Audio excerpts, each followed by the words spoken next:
Yeah, Steven, kick it off. First episode of the podcast. Why are Andrew and Steven starting a podcast? So the funny part is we've been talking about this for a year, maybe even longer, and there's just always been this pull to it. And I think the cool part is that we have a lot of really good conversations between each other and also with clients. And then at the end of it, we're like, man, that was really good. Like other people could benefit from that experience or benefit from that information. And so we just said, let's give it a shot. But I think the reason why it took us so long to start the podcast is because neither one of us really care about having a big podcast and having followers and doing all the promotion and all that kind of stuff. We truly just wanted to do it because, I don't know, we felt a pull to do it. And like I said, the conversations that we have between each other and between clients tend to be very beneficial. And so why not share that? Yeah, absolutely. Yeah, it's one of those weird things where you don't really want to do the whole self-projecting and post it all over. And I mean, we don't really do it for that reason, but we've been having enough of these conversations that I think even staff members being able to listen, kind of hear our thoughts, how we do business, why we make the decisions we make. So we're going to give it a whirl. Yeah, I mean, it's been a cool last, 2.5, almost 3 years since you came over and I came back into WIT. And I think we spent those couple years figuring out a lot of little stuff, and now it's kind of to the point where those changes have made a very positive impact. And so now, cool, let's share some of those, and maybe it can help somebody else. Yeah, absolutely. I think it's kind of the catch-all podcast. I think the reason we kind of came up with the name is we might even talk about kids, we might talk about stuff with our wives, we might talk about changes that we're making personally, professionally. It could just be anything. I think that's the tough part with a lot of these is everyone tries to like pitch their product and be like, let me tell you about marketing and why WIT's the best, or why you should call us if you need mindset coaching or whatever it may be. And I think the real good stuff comes from us just chatting and talking to people authentically.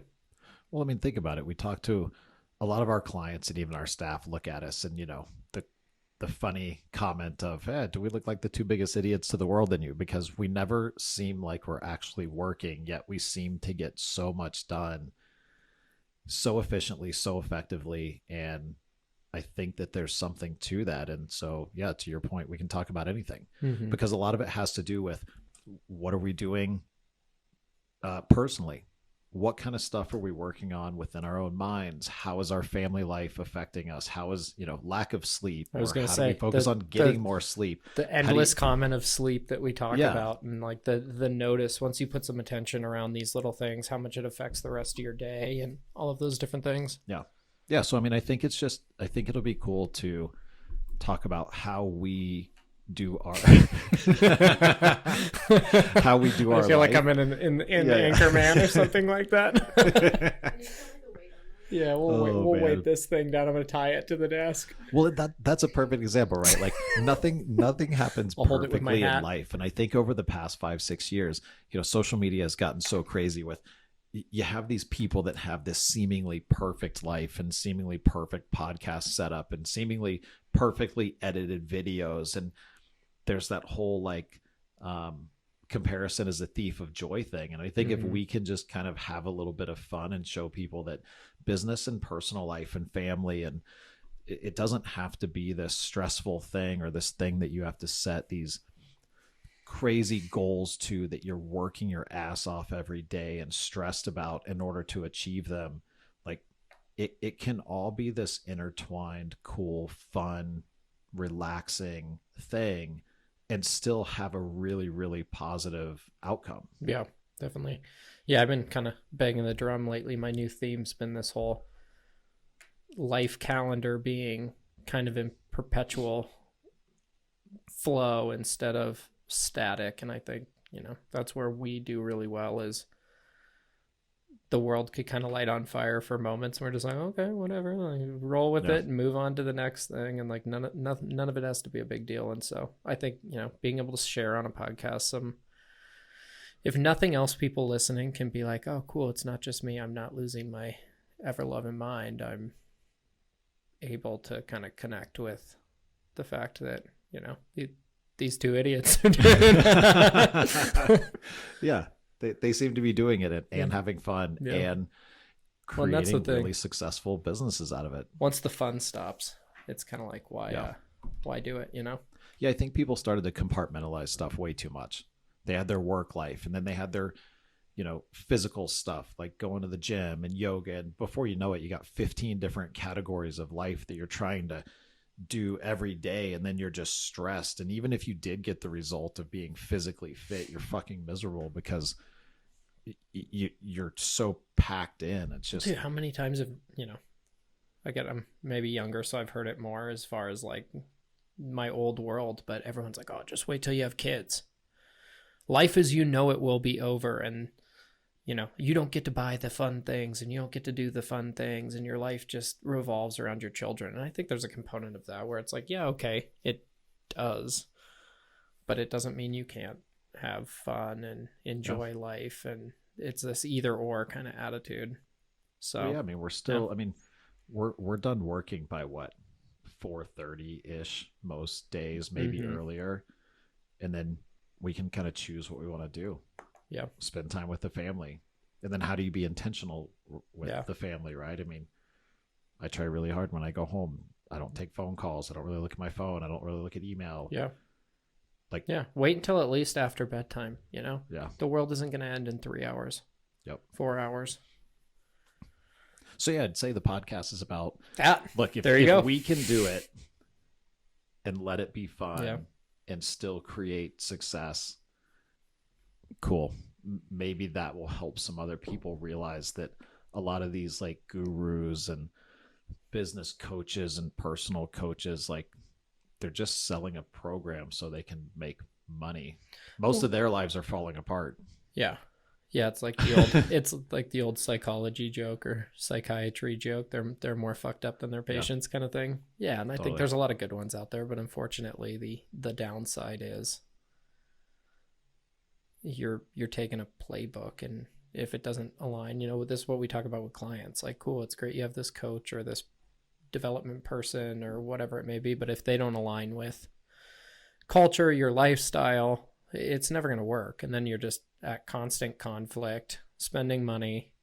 Yeah. It's like, or you could just go back to the basics and have a little fun. I mean, that's a conversation I just had with a client last week was, what if, cool, it's all going to shit anyway. So what if you just went back to doing it the fun way when you were growing and enjoying it? And if nothing else, at least you're having fun on the way out. And, the truth will be that you won't go out of business because you went back to having some fun and it was honest. Yep.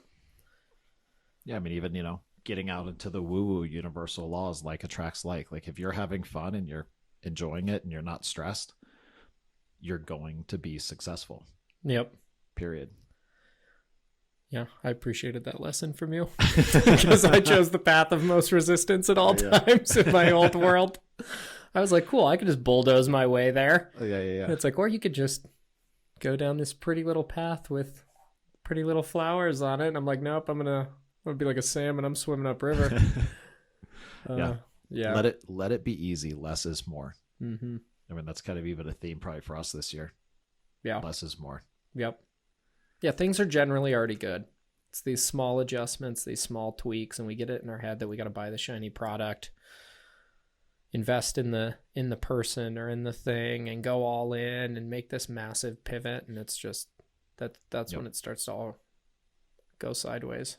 Well, it's that fear of something is lacking. Yeah. Right. And I've got to figure out what the lacking thing is, what the shiny object is, who the coach is, what the missing piece is. And what everybody forgets to tell us is that, for the most part, especially people I think listening to this and entrepreneurs, like you already know the answer. Yeah. Yeah. You set out on your own because you already kind of had the pull. Yep. To do the thing. So you just got lost listening to other people trying to do it their way, which maybe it worked for them, but you're a totally different person. Yep. Even our culture at WIT wouldn't work for a lot of other people because we built it around what's important to us. Yeah. So, Yeah, and I mean the proof in that is people that, happen this week, people that don't fit in with the company culture naturally get kind of pushed out. yeah. So, finding that for yourself. Yep. So the lesson is learn who you are first and then go do all the other stuff. Yep, absolutely. My wife and I were shopping for, God, we had just had our first kid, 6 months, 8 months, about maybe a year. I guess they were about a year. Close to a year. So we were shopping for patio furniture for the house we had just moved into, or moved in, I guess, 6 months prior. And we were walking and my wife goes, "Oh, look, their baby's like the same age." And of course, this always happens. I think I tell everyone this story and they're like, "Yeah, welcome to everyone's life." And I'm just like, I don't want to talk to them. Please, God, don't go over there. Can we go this way? Can we actually just avoid the other people with similar age children? Like, I just am good. And she was like, "Come on, like, let's go talk to him." And I was like, "Okay, cool." So we walked by and Steven's wife was also doing the whole like, "Hey, engage with me. Like, our kids are sort of the same age." And so our wives started talking about babies and all that kind of different stuff. And Steven and I are standing there just sort of like, "What's up? What's up? I don't need more friends. I'm good, thanks." And the wives set up a play date. And so Steven and I were forced to have a play date. And we fought that one even. We would just kind of stand there in his house and be like, "How you doing? Good. Sup, bro? Sup?" Yeah. when are you going to get the fuck out of my house? Yeah, exactly. Yeah, we just kind of avoided each other. And, Steven had just got back from kind of being on a sabbatical. I'll let him share that side of WIT. But I was, working crazy long weeks and rarely home anyways. So for me, it was like, this is the last thing I feel like spending my time doing. And over time, we kind of got talking about starting a separate company and kind of remaining where we were. And one day Steven called and was just like, "Hey man, shot in the dark, but you want to walk away from what you're doing now in your career and just come help run a digital marketing agency?" And I was like, "Hell yeah, let's do it." I'm fairly certain I said yeah in like 30 seconds. Yeah. He's like, "You can take the weekend to think about it." And I was like, "Okay, sounds good." And I like waited till Monday to be like, "Cool, I thought about it again. Yeah, we're good." And rest is history. Yep. I mean, even my wife reminds me that. So I had, I started WIT in 2014, worked there for many years. And then the goal was to grow a company that I didn't have to work at. And so I kind of did that. I built up a leadership team and then stepped out of the business for a couple of years. And then some of the existing leadership realized that they were not capable of running as an executive. And so I kind of had to figure out, what do I want to do with the business? I came back in for a little bit. At first I was kind of like, geez, now I got to go back and do all of this again, after not really working for a couple of years. And so I was partially annoyed, maybe a little excited. And my wife reminds me, she's like, "Well, remember, you asked the universe to bring you somebody that you could do business with, because I just realized that I don't like to do business alone." Yeah. And so it's cool how the universe works, because like Andrew said, we met at a furniture store and wasn't even really paying attention to it at first. Cause like he said, at first it was kind of like, we were like, yeah, get the fuck out of my face. Yeah. It was a very interesting and awkward initial conversation. But as we kind of opened up to it, it became something really, really cool. And so just a great reminder, like, ask for what you want and then let it happen in whatever way it wants to happen. Be present, and also every commit day. to it. I think a lot of people get kind of shown the option and they're like, "Ooh, that's mildly enticing," but the what ifs start flying and the panic starts flying. Yep. And the all of those things, and then they walk away from it, and then years later you're kicking yourself going, "Oh, what if I would have done that?" And the regret on both sides kind of thing. And I think for us it was just like, cool, this could go completely sideways, and whatever, I guess we're all in. Yeah. Well, I even had some mentors that were like, "Okay, well, you gotta, if you're going to give away part of the company, you need to structure it to where Andrew's pay starts to buy ownership and all this. I was like, yeah, none of that feels really good. Let's just give it to him. Yeah. And it worked out well because it felt good. Yeah. I mean, it was a culture shock because I came from an industry that was driven by, I would say like our average employee age was probably late 40s, early 50s. We had, pilots maybe younger side, but like admin staff, 50, 55 for the most part, and I'm 20, 28 at the time, I guess, 27, 28.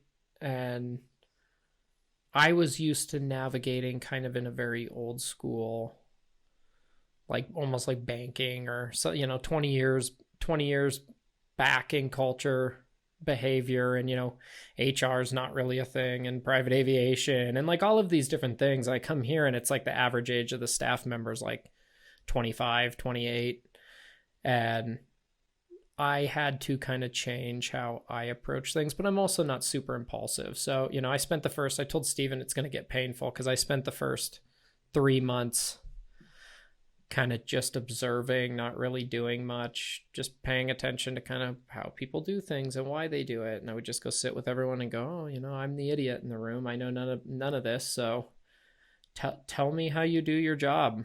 And I don't know, it went pretty quick. I mean, we either lost or let go of a lot of staff members and clients kind of naturally. I mean, we went on a huge purge of non-ideal clients. Steven and I got super clear on what we wanted the company to be kind of in the 3 to 5 year goal. And then that day started making decisions that aligned very much with. And I think that's the big thing is most people have the vision, they want to do it. And then the panic sets in of like, but if I let the clients go and then a couple fire us and then this staff member walks, like I'm screwed. And it's like, or it could work out, No. Yeah, it was a really good truth is you're already screwed because you're already in panic and trying to figure it out. So you might as well do the thing you want to do. Yeah, or you're unhappy because the company's not actually what you want it to be. Mm-hmm. And so that was really cool. That was a good lesson for me. And this is why I like having partners in business because I'm not alone. Mm-hmm. I'm not sitting there like, okay, I'm going to make this decision. And then I don't have anybody else to kind of be like, no, like we're all good. And I just like it. I think keeping Steven kind of on the path of where we were going. I mean, I'm not great at explaining kind of the long-term vision that's in my head, mostly because I don't know. I just know it's going to work. And I can't be like, oh, it's this step, then this step, then this step. It's like, no, I just know we're trying to go there and we're just going to make the steps that make sense at the time and we're going to roll. And so, Steven and I definitely had a learning curve with each other for the first 6 months or so because he's like, cool, no, we're not really making any money. In fact, we're losing money. We're going in reverse. And then all of a sudden, kind of all the changes started to click. The staff members felt it. The clients felt it. Money started coming in. And it's pretty cool. I mean, we lost 7 figures. Yeah. That first year, we also signed 7 figures and pretty much didn't gain anything, but did a whole flip of like what we wanted versus what we didn't. And we just pretty much did this swap. And then from there on, it was pretty easy. Yep. But yeah, the first 6-8 months was definitely... It was like a lot of hurry up and wait. So. Yeah. One of the cool things that you taught me is make changes and then kind of take your hands off completely and let it run. Yeah. Whereas I think most entrepreneurs make a couple changes, get a little extra free time in their day, and they're so used to working all the time that now they go in and meddle in another area and break that area as opposed to just letting it run and then see what breaks. Or they wait a week. Yeah. Are frustrated that it's not working and then jump back in and say, never mind, we're going to go back to what we were doing. Clearly that didn't work. Yeah. You always said, we're going to make changes and wait 3 months. Yep. And I was like, cool, that's a long time. Yeah. At least I'm not waiting alone. Cool. We're going out together if we're doing it. Yeah. And we did. I mean, we would force ourselves to go spend a lot of time away from the business. Mm-hmm. I mean, we would go play pickleball. We would go, have 4-hour lunches. Too many cocktails. Yeah, too many, couple too many glasses of wine at lunch, but it was intentional so that we didn't meddle with those changes. Yep. I mean, I think that's a whole part of growth is the self-awareness to know what you should and should not be doing at any given moment. Too many people, I mean, including myself a long time ago, I mean, I always kind of make the joke, like, if there's a personal or professional development book, I've probably read it or at least listened to the cliff notes of it. Because for a decade there, I was trying to figure it out. I didn't really have a lot of mentors. And so I was like, cool. Me and this mic, it's going to be like the comic relief for everybody. I love it. For anybody just listening, Andrew's microphone has a ghost attached. It's got quite the spring in it. Thing's well built. Yeah. So I just, I've always had a pull. Like, I mean, ever since I was a little kid, like I started a car detailing business when I was like 14. And I just always had this pull to kind of do my own thing, but I had no clue how to do it. My parents didn't have any entrepreneurial stuff. They were employees. I had nobody really growing up to teach me about it. I just always knew that I couldn't work for somebody else. And so I just started reading every book that I could. Now, in hindsight, I realized that in that decade, I was kind of chasing a lot of stuff, but I just didn't know any better. Yeah. And so I think one of the most important things around personal development and growth is having the self-awareness to know, cool, should I be learning something right now? Or is this a time of like being able to truly look at everything and say, no, it's all just good. Like everything is literally good. And then being able to sit with that and not have a freak out in your mind that you should be doing something else. Yeah. I don't know. I've always had a pretty strong kind of intuitive pull to things, gut, whatever you want to call it. And so for me, I used to just tell Steven, I'm like, dude, I think it's going to work out. And he's like, well, why? And I'm like, I don't know. I just think it's going to work out. That's the reason. That's what I got for you, my man. But I can tell you one thing, like, I'll just keep working until it does. And if that doesn't work, we'll just try the next thing. You never really fail if you just kind of keep accepting the loss and move on. Is it really failing if the thing you tried first didn't work and you tried 2 more times and then it did? And I think that's, most people get so hung up on, oh, well, I tried to, push this on the team and they fought back. Okay, cool. Did you try to explain it a new way? Did you sit with them and go, what about this isn't working? Let's do it together. And if you still don't think it works, then we can change it. It's like, nope. I got pushback, so it was the wrong decision. Never mind. I'm going to just go back to my hole and, go back to the drawing board. I'm failing at this. And, a lot of our clients that we talk to, it's like these incremental little tweaks is all they need. Or even just the push to be like, hey, you're good to just try this. And if it doesn't work, you're not going to go out of business. You might lose somebody and it's mildly annoying or painful, but like the world generally doesn't just come to a screeching halt. So, well, and if it does, if the whole business got burned to the ground over the course of 24 hours, cool. Then you just have a blank slate. Yep. And it goes back to that. Like if you've spent time getting to know yourself, you'll know what to do next. Well, I mean, how many businesses have you started, had, attempted at, sold, whatever over the years? Oh yeah. I mean, at least 5 or 6. Yeah. Some sold, some crashed and burned. I mean, I actually had a mortgage company that within 72 hours went from making a lot of money to being completely bankrupt.